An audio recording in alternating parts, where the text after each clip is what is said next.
Hi, this is Kendall Boyson, professional life and recovery coach, and you're listening to Encouragementology, the practice of instilling hope.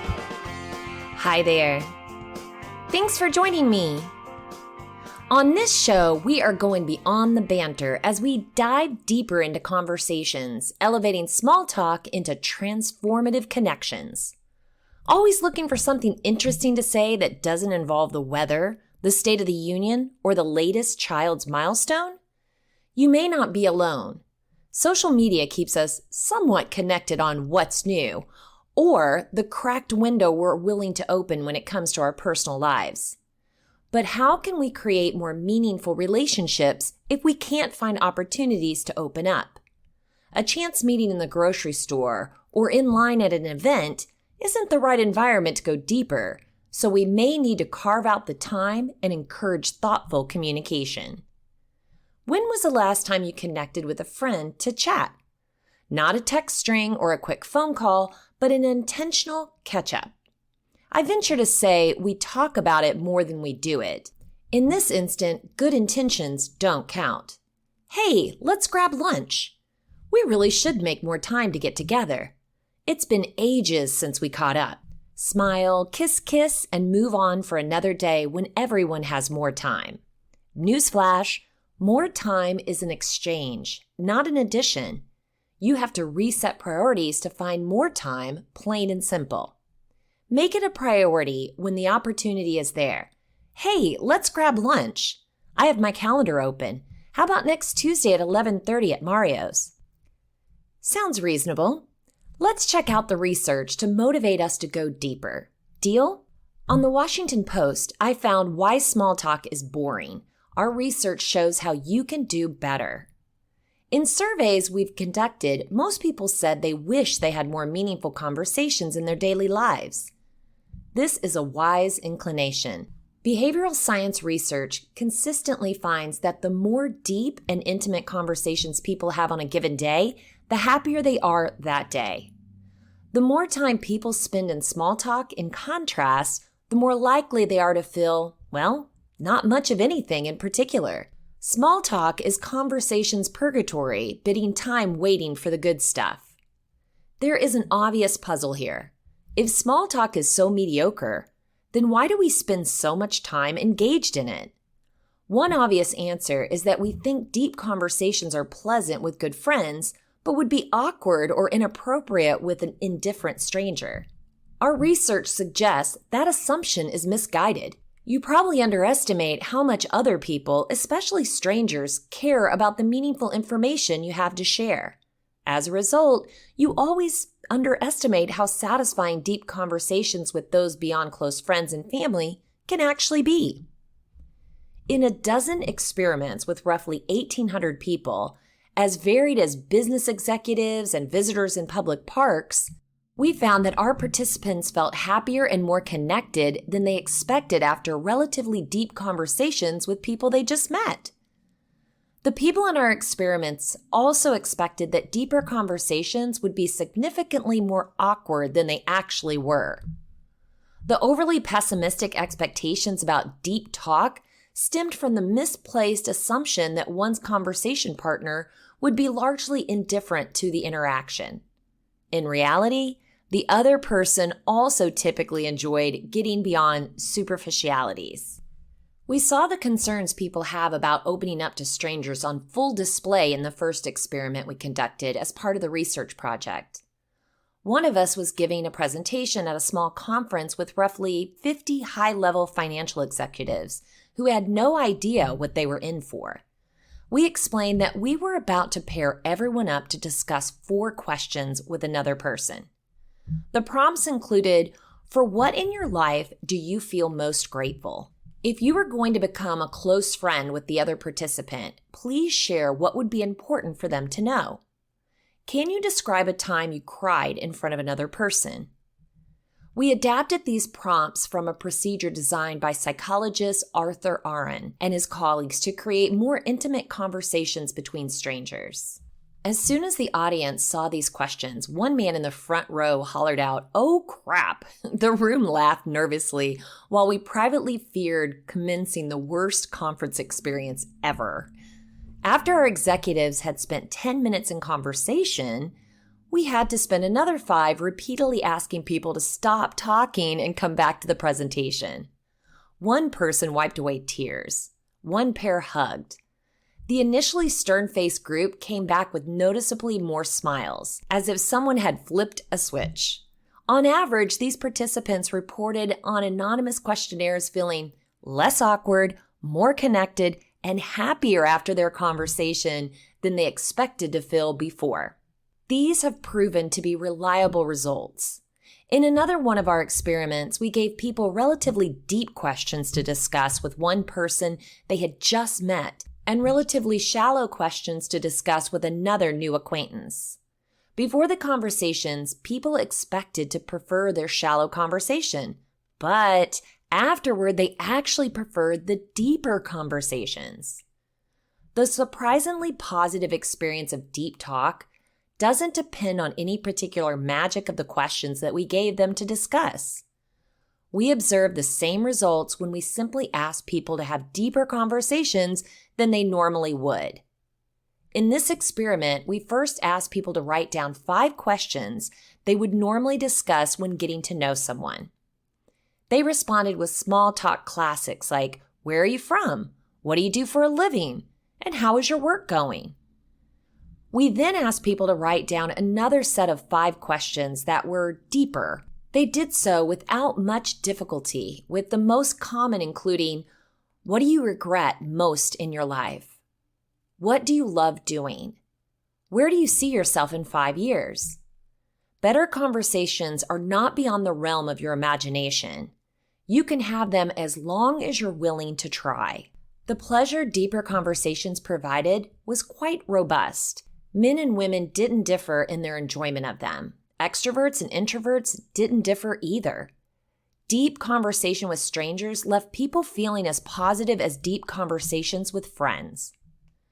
Most people have a great deal of experience in conversation, but it's still hard to know exactly how a conversation will turn out, since the outcome depends on how you and the other person act. If you assume that others aren't interested in meaningful conversation, you'll probably avoid it too, and you'll never learn how enjoyable deeper talks with strangers can be. Let's be clear, our research doesn't suggest throwing all caution to the wind, assuming everyone wants to be your best friend, and revealing your deepest thoughts to anyone you meet. Too much information can be a real thing. Instead, our research suggests that the person next to you would probably be happier talking about their passions and purpose than what's up with the weather.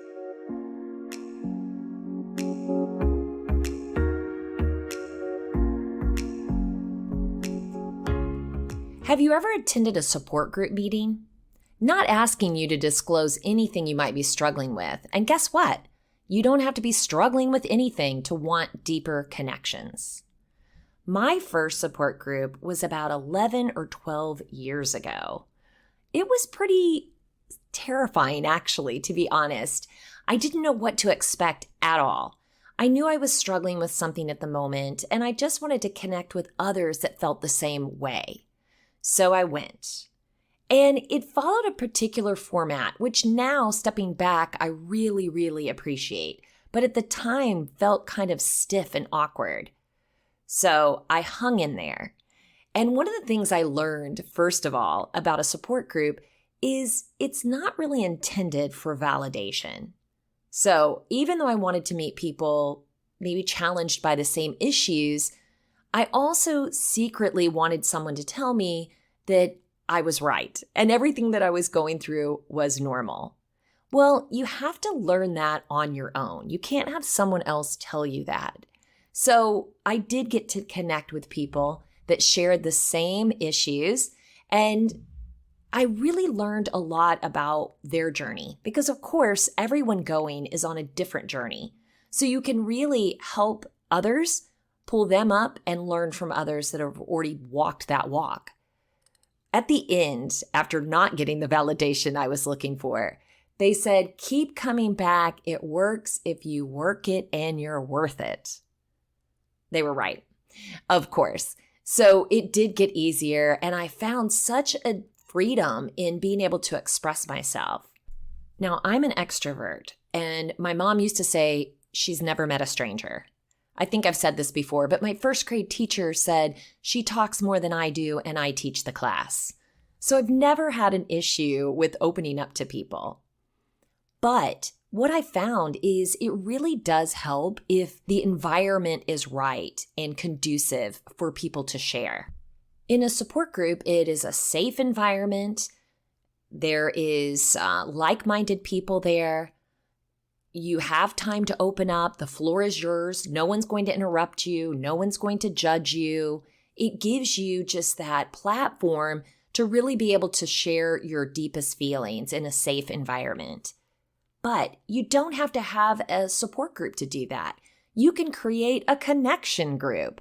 I've had those as well, where there's not really anything wrong to talk about, but you just want to share with another person, and you want to share on a deeper level than the weather or what's happening with the family. You really want to open up and dig into fears, desires, challenges, visions, whatever you want to be able to share and open up about yourself. In general conversation, I think people second guess themselves and think, well, what I have to say is not really important. It's not going to be interesting or exciting. So they clam up and they don't say anything. But in a support group type environment, that's the whole point. It doesn't matter if you feel like, is it interesting? It's a healing therapeutic exercise. So it's whatever is on your heart or in your mind. And sometimes with those, it's not just an open forum. They might do a reading. They might have a topic that they want to discuss. You might build off of the next person's topic without crosstalk, of course, because that's the whole idea, is that it's a safe environment where you're not judged.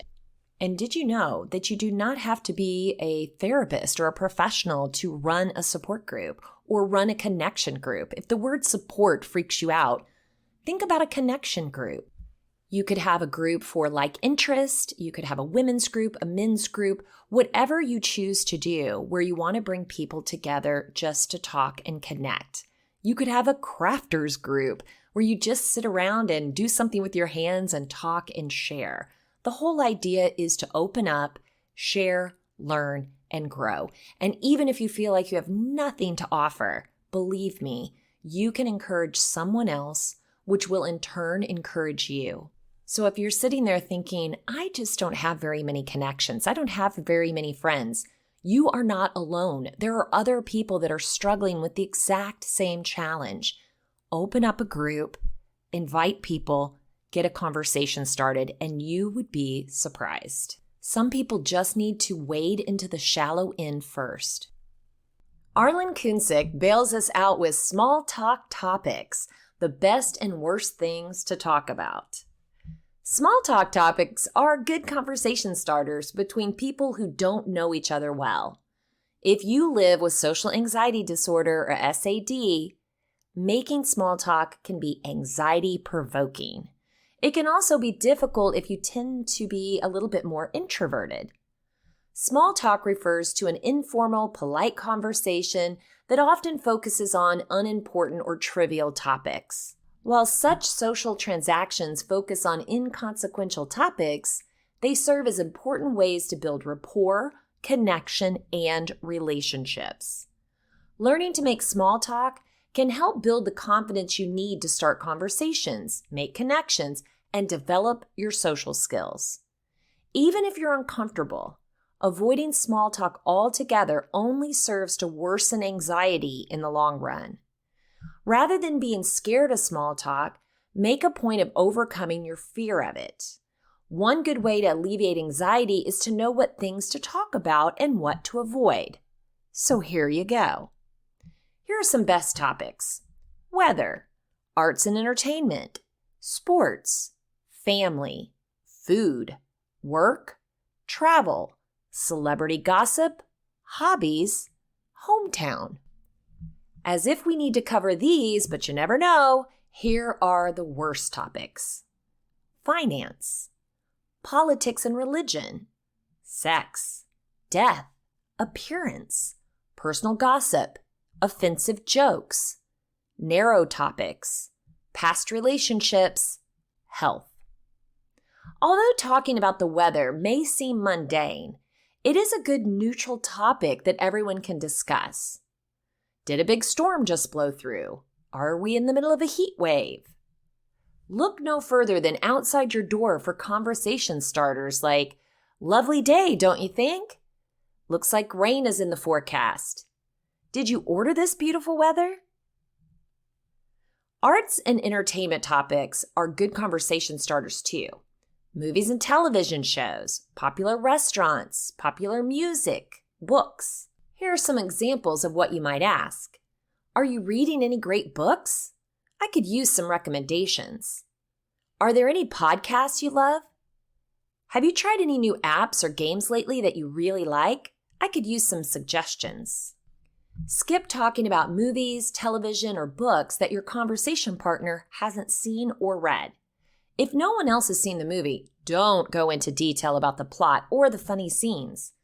Find some common ground and build your discussion from there. Sports topics are good things to talk about with people you don't know very well, and they can include things like your favorite or local team, sporting events, tournaments, or championships. Keep track of what sports are played during which seasons, like football, soccer, hockey, and golf, so that you're on top of the current action. The Olympic Games are always a good option if they're taking place, as everyone is sure to be buzzing about them. People are likely to ask you about your family. Conversation starters about family could include, do you have any brothers or sisters? How long have you been with your partner? Where does your family live? Be prepared for these types of questions and reciprocate by asking others about their families. Engaging in this type of small talk displays your communication skills. It also helps you learn a lot about a person in a short period of time. Although family can be a great conversation starter, use caution when asking about potentially sensitive topics. For example, asking someone if they have kids or plan to have kids can be difficult if the person is experiencing infertility. If the other person brings up their children, however, feel free to ask all about them. Food can be a great topic for small talk as long as you keep it neutral and focused on the positive. You might ask someone for recommendations for local restaurants, ask what their favorite dish to order is, or if they enjoy cooking at home. Here are some examples of food-based topics. Have you tried any new restaurants lately? What's your favorite meal to cook at home? Do you have any ideas for good work lunches? I'm out of ideas and I'm sick of sandwiches. As with other conversation starters, stick to positive topics and avoid complaining about foods you don't like. Another popular small talk topic is work. You may be asked what you do or whether you like your job. If you do something unusual that is hard to explain, consider keeping business cards in your wallet. This works particularly well if your company has a website that people can visit. You might start a chat with an opener like, "How long have you worked at your job? What do you enjoy most about your job? That's an interesting line of work. How did you get into that?" People like to hear about vacations. If you travel, be ready to answer questions and give your opinions about places you visited. Ask others about their favorite travel spots and what they recommend. Many people like to help and will be happy to share their experiences. This can also be a great way to put your conversation partner in a happy frame of mind by allowing them to recount a joyful vacation. It isn't necessary to follow celebrity gossip to make small talk. However, it is a good idea to know a little bit about some of the most popular celebrities in case the topic comes up. Save this type of small talk for informal gatherings or casual parties, not work events. Unless everyone else at your work conference is discussing a celebrity, it's best to lead with something else. People like to talk about their hobbies and are likely to be interested in yours. If you don't have any hobbies, consider trying something new. Not only will you have something to talk about, but having a hobby will give you a chance to meet others with similar interests. Be sure to ask follow-up questions as you listen to someone talk about their hobbies. Listen between the lines as well. If someone says, that was the last time I ever went skiing, for instance, ask why. In a small talk situation, you might be asked about your hometown, for example. How is where you grew up different from where you live now? Why did you leave? Have an interesting anecdote or story ready to tell. Ask others about their hometowns as well. You never know who might be from the same place as you, making this a good opportunity to form a connection.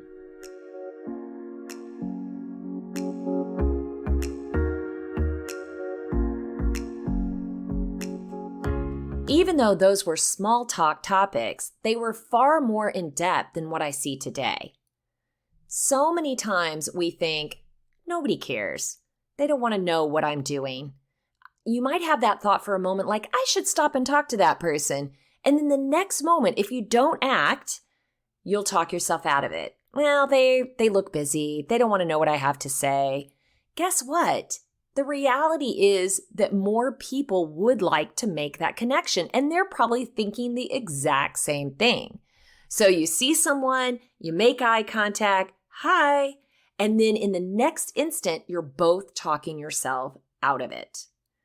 There was a story that came across Facebook, I believe, and it was about an elderly lady. And I don't have the specifics of her name or what town she lived in, but I can imagine this type of story could happen anywhere. So, an elderly lady lives by herself. Her husband has passed away. She's still living at home. She lived in the neighborhood for a long time, but obviously families come in, move out. And because of her age and her lack of mobility, she just wasn't getting around to meet her neighbors. And quite frankly, in this day and age, people just don't do that. You know, there used to be the welcoming committee, whether that's from the town or from the neighbors. They get together, bring you a pie, get to know you, offer any extended help they can, and you just don't see that today. As a result, this lady really didn't know her neighbors, even though she had lived there for decades and decades. So she would sit on the porch and watch people walk by. Now, same thing happened from the neighbors. They would walk by and see her sitting on the porch. In their minds, she's probably tired. She's busy. She doesn't care about meeting them. She's lived a long life. She has more things on her mind than that. So, as a result, nobody met anybody. Fast forward, the lady writes a note, wishing for a friend. She puts the note in the mailbox of one of her neighbors, just saying that she's lonely and would love to have a friend and get to know her neighbors. Well, that same day, the mother and her child made some cupcakes and took them over to her neighbor. And from there, they sparked a lovely friendship. Just imagine the ending of that story if the woman wouldn't have put the note in her neighbor's mailbox. It's just to teach us that we need to look beyond ourselves. We need to not second guess that everyone wants to be left alone. If you've ever experienced loneliness yourself or not having the ability to easily connect with others, is it right to think you're the only person on the planet that feels that way? Absolutely not. There are so many people in the same spot. Why don't you try just reaching out? You can do that and start getting comfortable with it. I've mentioned it before, but at the grocery store, start looking for those people that are alone. The elderly person that doesn't have somebody with them and they're just shopping, you can look in their basket to know that they're probably cooking for themselves. Strike up a conversation. Over 2 years ago, I did that with a lady who ended up being a neighbor of mine. I had seen her walking every morning, same time. And I thought, I wonder if she'd like to take a dog with her. Now, it wasn't selfish that I just wanted somebody to walk my dog. That idea was laid on my heart, and I took action when the opportunity presented itself. About 3 days after I had that thought, she was in line in front of me at the store. I told her that we were actually neighbors and where I lived, and I told her that I saw her walk every morning, and would she like some company? I think she was thinking I was talking about myself until I told her I have an Australian Shepherd that would love to go with you. That was over 2 years ago, and she walks my dog almost every morning. She said it has been such a joy for her to get to know my dog since she doesn't have any pets of her own, and it has given her such comfort and purpose on her daily walk. At loopword.com, I found some answers about why I can't hold a conversation. Of course, that's not me, but that could be you. You might feel that way. 3 reasons why and how to improve. You're at a networking event where everyone is talking, laughing, and exchanging contacts. And you're standing off to the side thinking for the 100th time, I can't hold a conversation. If this is you, then you've come to the right place. Welcome to an illuminating journey where we unravel the enigma of holding a conversation. If you've ever found yourself grappling with self-doubt in social interactions, questioning your ability to engage and connect, then this is your guiding light. We'll uncover the underlying reasons behind your conversational challenges and equip you with the tools and insights needed to break free from the shackles of uncertainty, paving the way toward becoming a confident and captivating conversationalist. Get ready to embrace a world of meaningful connections as we embark on this transformative quest, unlocking your true conversational potential along the way. By learning the reasons why you think you can't hold a conversation, you'll be one step closer to improving. In fact, you're probably a better conversationalist than you actually think. So, number 1, the I can't hold a conversation with anyone mindset. We all love having deep and interesting conversations. Maybe you think if it's not interesting, it's not worth your time or theirs. If uninteresting discussions make you think, I can't hold a conversation, then your mindset is blocking your ability to produce social results.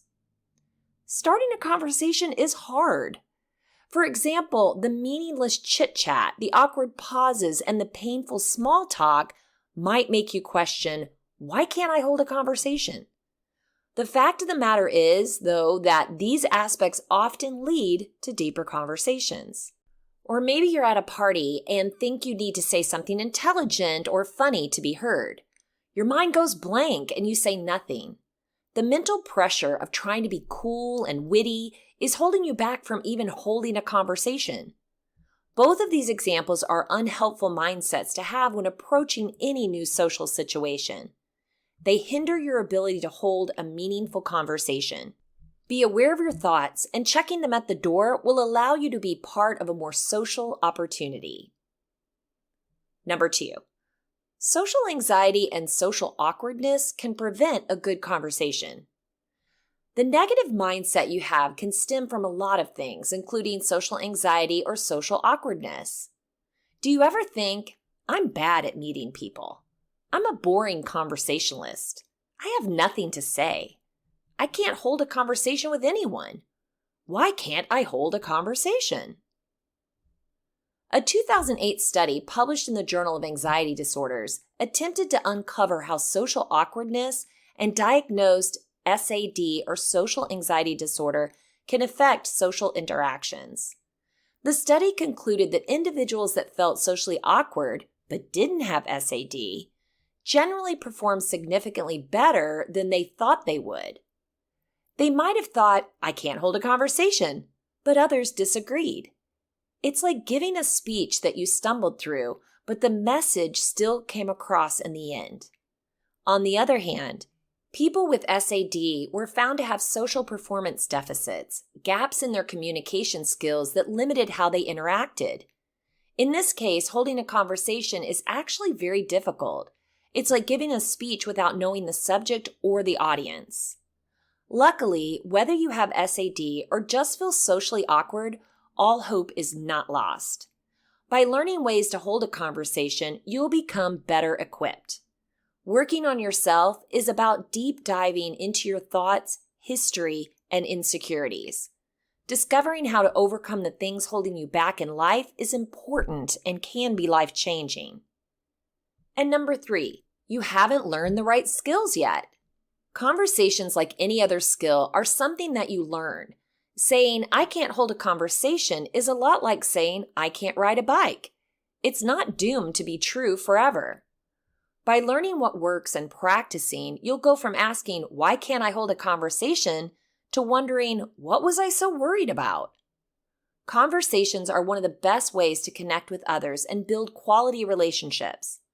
But going into any social situation with a negative mindset can prevent you from keeping the conversation going and making lasting connections. So, here are 5 easy tips you can follow if you want to overcome the I can't have a conversation mentality. Number 1, have conversation starters in your back pocket. Be ready to ask questions. Having a few general questions to ask people you just met can help you keep the flow of conversation going. Here's a pro tip. Follow-up questions are an easy and effective way to keep the conversation going. Harvard research says that people who ask questions, particularly follow-up questions, may become better managers, land better jobs, and even win second dates. Number 2, use basic topics or simple questions that are safe topics or feelers. This gives you an idea about who the other person is and what their personality is like. Using safe questions also gives you an idea of which direction you can take the conversation. Number 3, remember the 7% rule. The most commonly cited study on verbal and nonverbal communication is by Professor Albert Mehrabian of the University of California. He says that 7% of communication is communicated through spoken word, 38% through tone of voice, and 55% through body language. This means it's important to complement your words with the right tone of voice and the appropriate body language. Remember this when speaking with someone on a date, during an interview, or in any social situation. Number 4, learn to be present during a conversation. This means listening and using empathy when someone is speaking to you. The absolute first step is to put your phone away or on silent. Then pay attention, make eye contact, and focus on the conversation. You'll be surprised how many people just don't listen or show interest during a conversation, even if they don't mean to. Number 5, exit a conversation with intention. You're either going to leave a conversation and never speak to the person again, or you will. If you felt a spark, definitely have the intention of following up. If you've had a good conversation and you felt compatible, then suggest a time to meet up. Simply say, hey, I'd really like to continue our conversation another time. How about a drink or coffee next week? How about finding a wingman or wingwoman? Someone to help you ease into a conversation. Maybe you don't have the gift of gab, but you have a friend who has the gift of gab. What about going somewhere together, letting you ease in with some additional anecdotes instead of carrying the conversation by yourself? This way, you can just jump in when you have something that you would like to add, but you're not going to feel all that extra pressure. There is obviously a difference between extroverts and introverts, but have you ever heard of a social introvert? Okay, let me tell you the difference. So a social introvert can hold their own. They can definitely be in a conversation. They can have, a social function. It can go well, but at the end of the night, they're drained. So all those social interactions just kind of drain them. They need some alone time to recharge. Where an extrovert, after a long party of talking and dancing and interacting, they're ready to keep going. Kind of gives them that fuel they need. But whether you're a social introvert or an extrovert, as long as you're strategic, you can do it. You can also throw the right party with the right mix of people. Maybe you have a dinner party. You want to invite that person that's always telling the jokes, the other one that has something thoughtful to add, the other one that might have those great stories, those conversation starters. Think about who you're bringing to the table. Deeper connections are for your health as much as they are for your social street cred. On the Silver and Fit blog, I found the joy of replacing small talk with deeper conversations. We've now graduated. And guess what? You don't have to be silver or fit to heed this advice. Don't wait until you're feeling the pangs of loneliness to start building and strengthening your connections. Do it now. Research suggests you can get an immediate mood boost and feel-good brain chemicals from all of your positive day-to-day connections with others, including your encounters with people you may never see again. Deeper conversations and the sense of social connection foster and support your health in broader ways.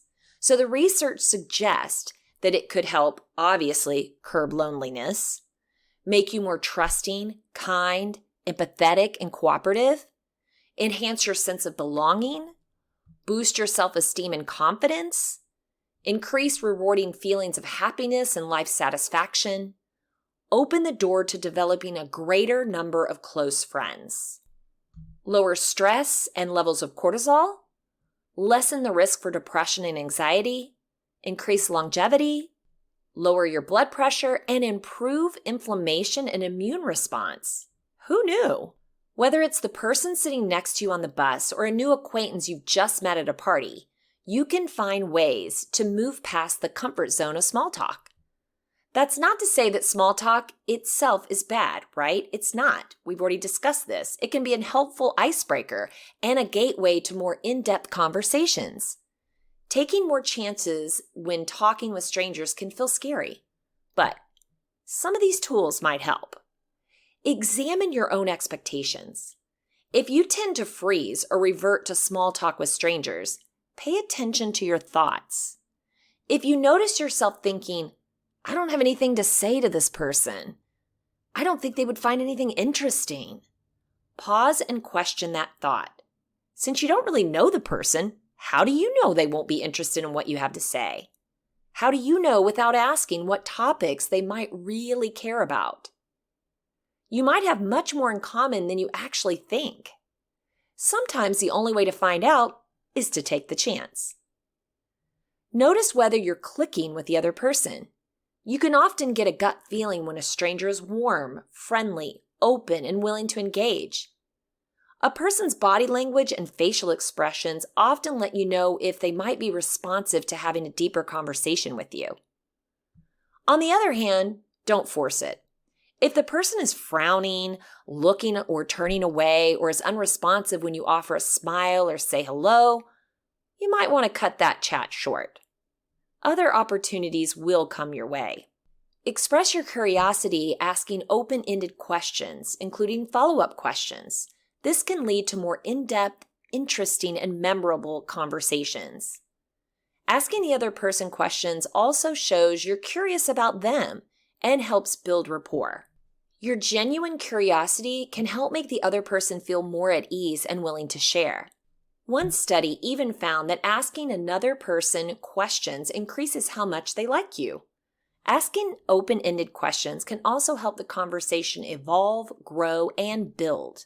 Another study found that curiosity may help you cope better with the anxiety of uncertain situations. It may help you express more positive feelings and tune into your playful, humorous side.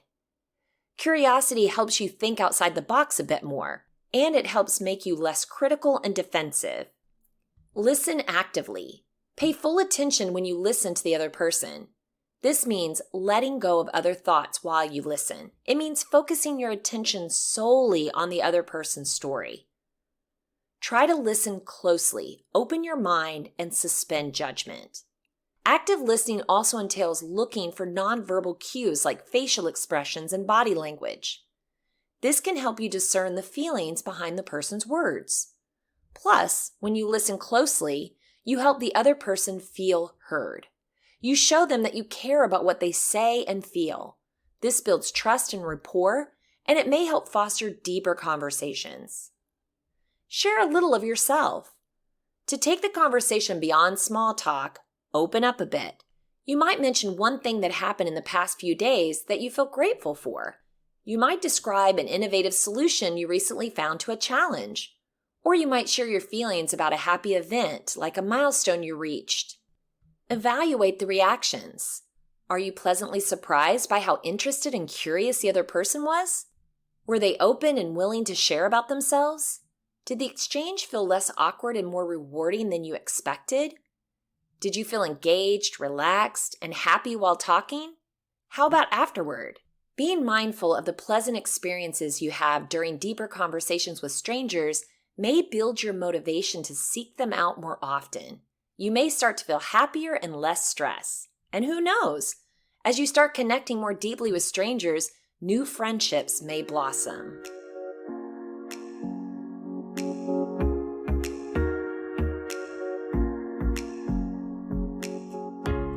If you want to share encouragementology with a friend who needs to know they're not alone in this journey of self-discovery, you can visit encouragementology.com or anywhere you stream your content to receive this episode and all others.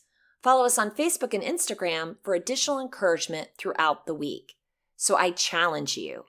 The benefits of moving beyond small talk extend beyond the immediate conversation, positively impacting relationships, personal growth, and overall well-being. After the opener, ask thoughtful questions and listen to understand. I know you can do it. Thank you for listening to Encouragementology with Kendall Boyson, where we find positive ways to handle some of life's challenges. I stumbled through until the path was clear.